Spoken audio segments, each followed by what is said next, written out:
President চবে স্বাগতম জনাইছে, কিন্তু আমছুৱে ধমকি দিছে যে মিয়াক লৈ তেওঁলোকে ৰাজপথ কঁপাব। কপালে ভাল, কঁপিব ৰাজপথ, তাতে আমাৰ কিয় অসুবিধা হ'ব।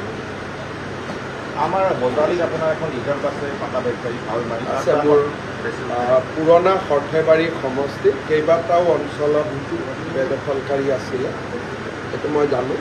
তাৰ কাম কাজ চলি আছে। নাগৰিক এতিয়াও বহু ঠাইত সোমাই গৈছে, মানে এতিয়াতো আমাৰ মানুহ সচেতন হৈছে, গতিকে মই নাভাবোঁ যে এতিয়া আমাৰ মানুহে বহুত বেছি সহযোগিতা কৰিব।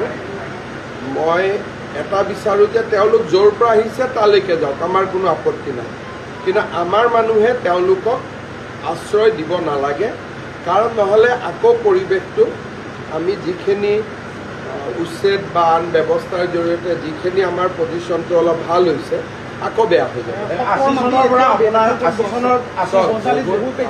বহুত মাটিয়ে বেদখলত আছে, 29 লাখ বিঘা মাটি বেদখলত আছে, গতিকে সময় লাগিব।